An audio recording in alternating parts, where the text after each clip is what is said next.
四季当中，你觉得加拿大哪个季节最漂亮呢？让我们每一个季节都来让你看看不一样的加拿大。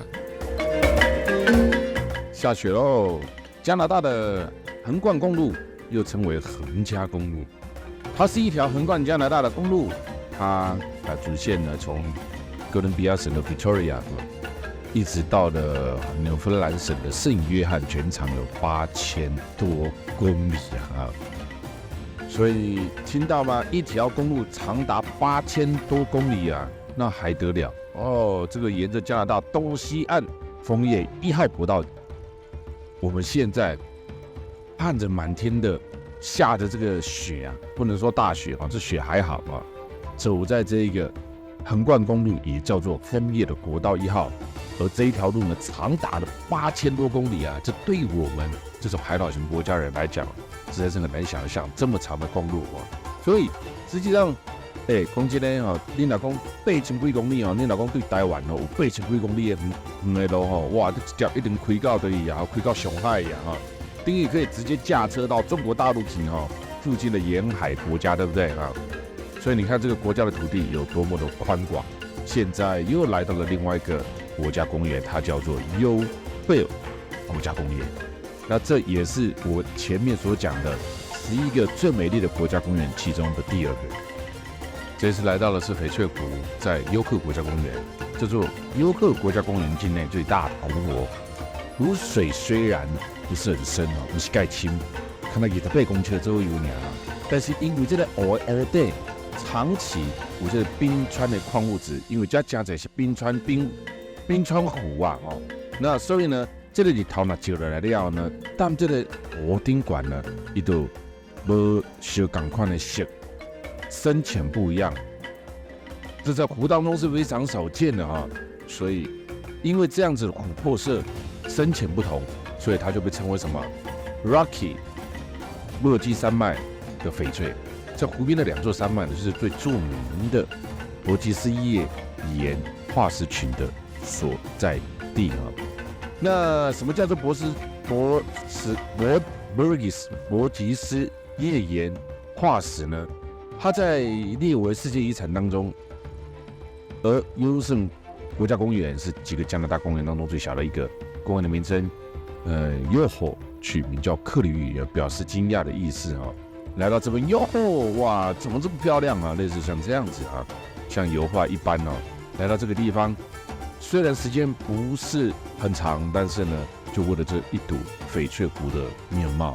我常讲。在像来到这种地方，也许会有很多人觉得时间短暂，也许会有很多人觉得呢生活告鬼啊。但是呢，换一个立场去告诉你们，来到这个地方，其实最大的差别点在于，你来这个地方，你觉得呢？你要的是什么啊？国家公园看的是风景，国家公园呢，几乎每一条路都是要下去践行的，要下去走的。但对我们观光客来讲，不可能，所以我们只能用最便捷、最快速可以给予客户、观众的方式，让他把它游览完毕。西班牙人重视的环境保护，翡翠湖也可以钓鱼，每一年的7月到10月。所以呢，但国外、加拿大不是每一个哦，你钓竿竿起来要钓就要钓哦。这里啊，讲了退休无代志，还是即马无头路无代志，讲要这里湖边来钓鱼哈，没有那么简单哦，鱼也袂使湖边钓哦。讲真呢，但加拿大因为环境保护啊，你要钓鱼啊，要有钓鱼的申请才会使哈。湖中真难得会使看到鱼啊，这个悠游在水中的景象，到底有没有鱼在湖中呢？不多哦。这里的湖呢，也不是说哦，从乌纳斜港哦到处都是鱼哈，但这里面是有鱼的啦。每年的7月啊到10月的这个翡翠湖，那现在来到了呢。也是1300多公尺的翡翠湖，我们就站在这个翡翠湖旁边，可以看一下、欣赏一下，非常非常宁静的感觉。站在这个地方，如果没什么嘈杂的汽车声音，没什么人讲话，都听不得无声啊。而我前面所提到的博吉斯页岩，在洛基山脉主要分布在我们现在来到这个优惠国家公园的2旁哦。它是世界上最有名的化石区之一。美国的古生物学家在1909年呢，首次发现当地的黑色页岩当中有许多的化石，而这些化石群呢，是保存生物软组织最闻名于全世界。发掘地点就是邻近的伯吉斯山，挖掘地点也就是现在古生物学家所熟知的沃考特发掘场。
有没有觉得很漂亮啊？真的美哈，真是非常非常的漂亮啊。而这个天然石桥，当然啦，看上这几个字就知道是天然形成的，类似像拱桥一般。而这附近呢，也就是最有名的伯吉斯页岩呢。伯吉斯页岩呢，一共采集了65000件伯吉斯动物群的化石标本。这个地方几乎所有现生动物们在伯吉斯动物群当中都可以找得到的代表。也发现完全灭绝或者是分类不明的生物。伯吉斯页岩的发现重现了5亿年前的地球生貌，所以它被列为世界文化遗产哦，很重要哦。所以来到这边还可以看得到伯吉斯页岩的化石群，当然我们没有去挖掘啦哦，只是说刚好这两旁就是伯吉斯页岩的挖掘场地啊。来，罗杰士峡道在冰河国家公园，罗杰士峡道是非常特别的，你看这里有很多的标本啊、模型啊，还有刚刚看到的一些哈，你看这是峡道哈，它整个把它做成模型啊。罗杰士峡道的高度4534英尺，曾是加拿大东西横贯铁路的最高点。这里经常雪崩，想要搭建铁路，技术却难以克服。政府呢一度想要放弃这个地方，但是他又考虑到这个峡道是非常重要的交通要道。如果今天无法搭建，要连贯加拿大的东西两边，更是天方夜谭了。所以这个建户呢，就号召了什么？会使解决这个问题，铁路工程师来加入来做这个罗杰士峡道，这个4530英尺的所在哈。所以呢，当时就叫加拿大内底呢广发这个英雄帖哈，看嘛像这个对这个工程师无法都有摘掉，会使来起这个罗杰士峡道，提出了非常高额的奖金。而当时呢，有天才工程师出面，他的技术与判断呢，这位工程师告诉政府，他不需要拿高额的奖金，他只要求一件事，他要留名于后。他认为这是不朽的报酬，所以相信啊，这个工程师是谁？利武叶利亚吧？啊，就是这个罗杰士啦哈，所以把他叫罗杰士峡道啦哈 ，Rogers。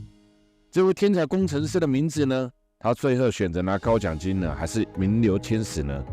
他呢，你看看他叫了罗杰斯侠盗，你就知道他真的呢就留下他的名字了啊。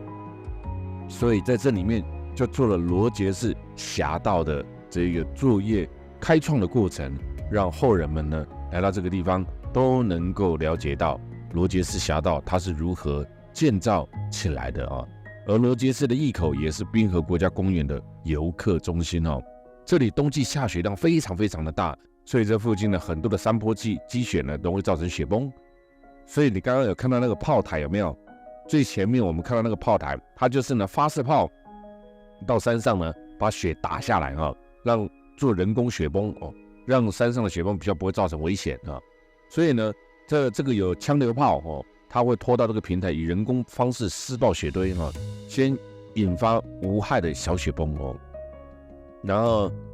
人工隧道也是滨河国家公园常见的景象了，无论自然雪崩或是人工雪崩呢，因为罗杰斯峡道都不会影响到后来的公路行驶，被北美洲视为最美丽的公路之一。哥伦比亚冰原，我们前面走过，也是曾经一部老电影呢《奇瓦戈医生》的拍摄地。这些都是老电影啊，但是这些老电影对下人家来讲没什么印象。对我们现在50岁以上的人啊，50岁以上的人呢，你们应该很有感觉吧？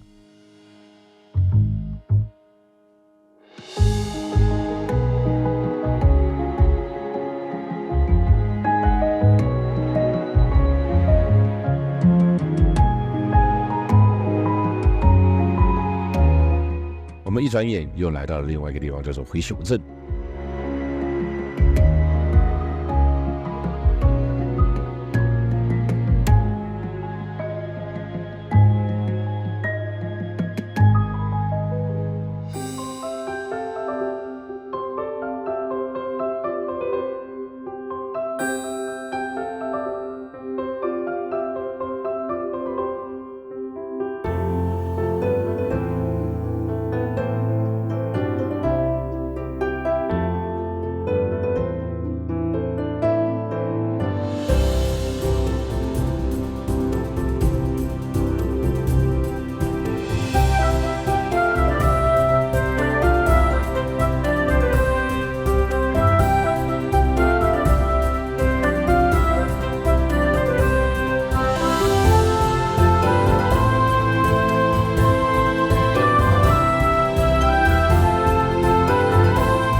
现在我们抵达了加拿大的 Hope Town 希望镇。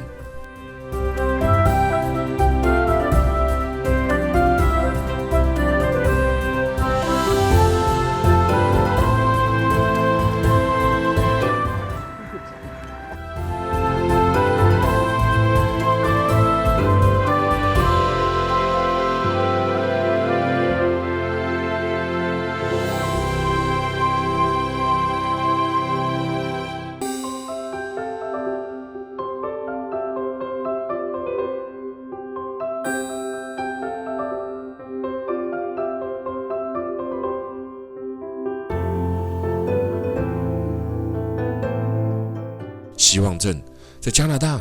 很多的地方就像希望镇一样，怎么样呢？其实你要我认真的告诉你，它叫名不经传，它并不是很有名，但往往一个没有名的小镇，也因为它的淳朴，甚至一部电影，让这个小镇呢变得非常的有名。讲起来，也许很多的年轻人听都没听过，这个就是第一滴血。席维斯·斯特龙在这边呢拍摄的第一滴血系列电影呢，使得这个希望镇呢变成了一个拍摄的景点。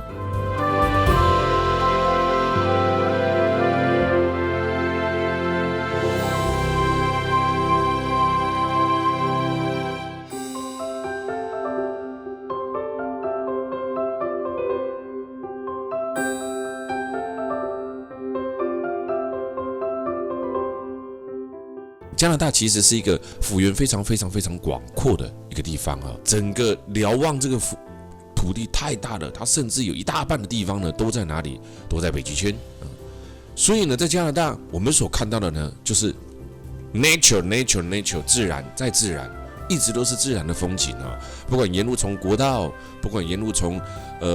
小镇，这沿路上都是如此的风景地，这沿路上都是如此的自然。加上远远看到加拿大的枫叶标志，每每都让我觉得呢，加拿大的感觉就是让人如此觉得轻松而自在。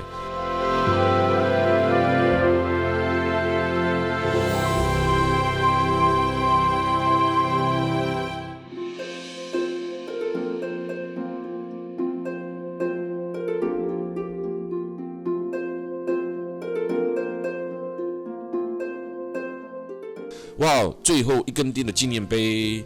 在加拿大如果看到火车呢，你就要特别留意了。很多人喜欢在加拿大看到火车或北美看到火车的时候去点它，给省啊，省这类灰壳规展哈，算不完啊。这一种在加拿大它不适合发展高铁，因为太大了，甚至很多的地方呢在北极圈内，所以在加拿大的火车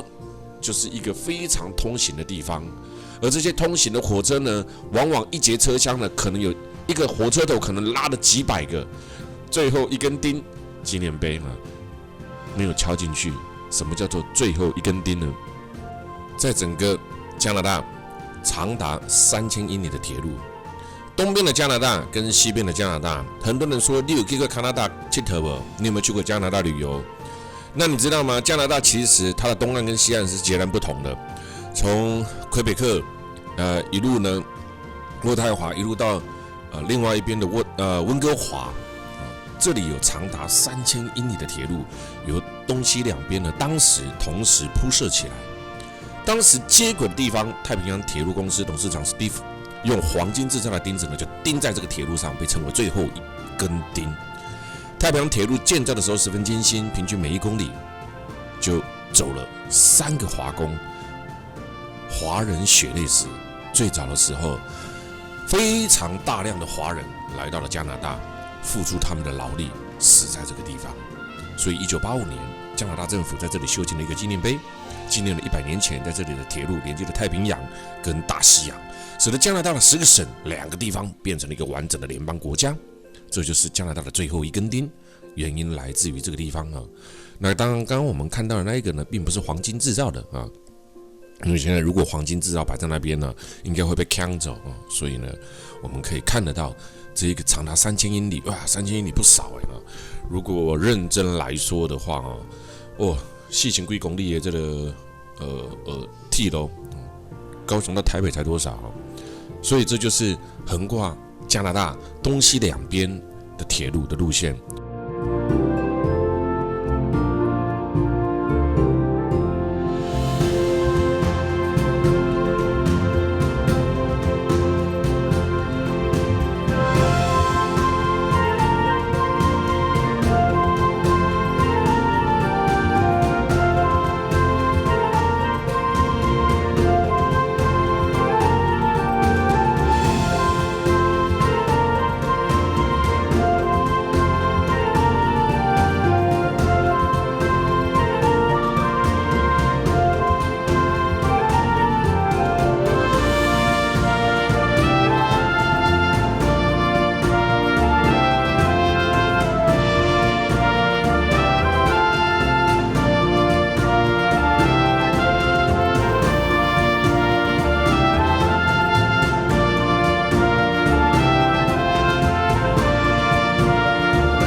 一个人出国旅游的时候，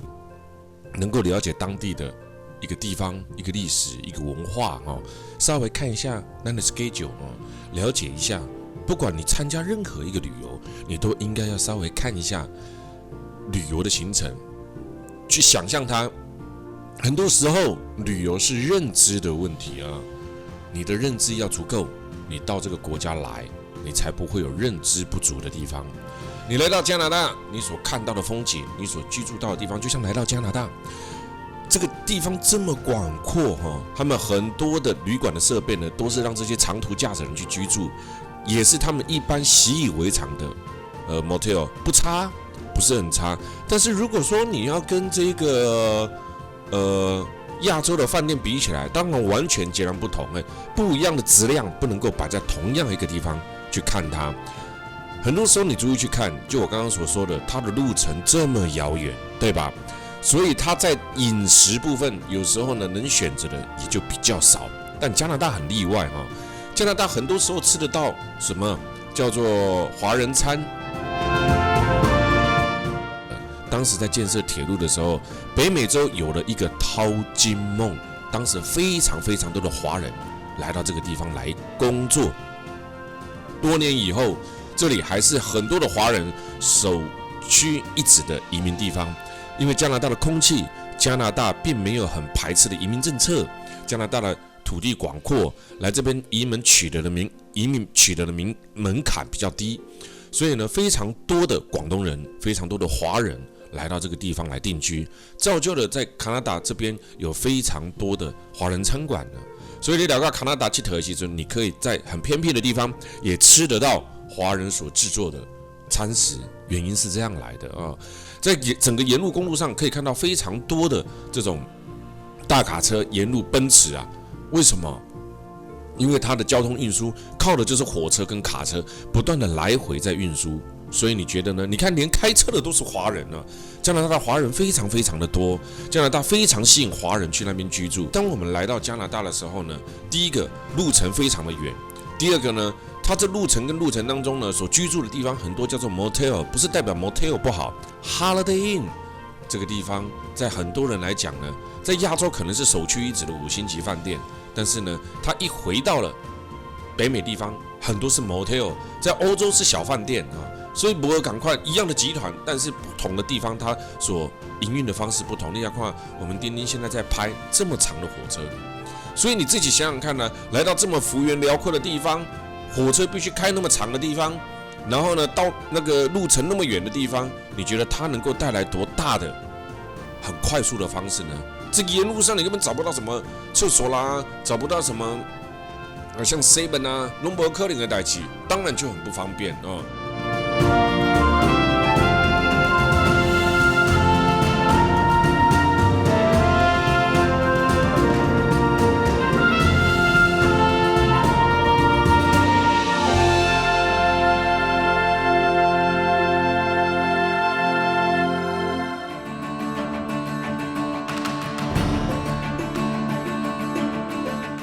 我们现在记录的是加拿大的欧肯纳根湖Okanagan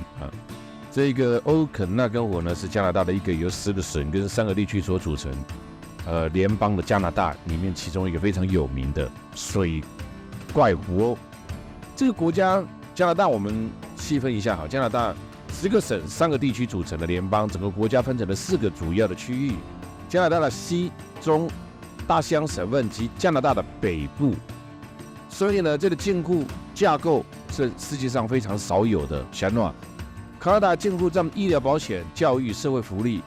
这方面呢，生活比地区更加多自治权各个省份的税收总和比联邦政府收到的还要多，这是加拿大非常特别，也是世界上少有的这个几个情况那你看看，我们现在来到这个科隆纳Kelowna 是加拿大不列颠哥伦比亚省东部的其中一个城市。这个所在呢，也是办加拿大上盖有名的水怪湖欧肯纳根湖区最大的城市那它其实呢，在欧肯纳根山谷当中为哥伦比亚河流支流的欧肯纳根河的源头。这个欧肯纳根湖呢，狭长，你想想看，这小小的湖，长就有135公里啊，够长的啦哦，宽5公里，湖泊的面积为351平方公里，平均的深度呢有76公尺，最大的深度呢达到232公尺。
我们看起来不是很大的欧肯纳根湖呢，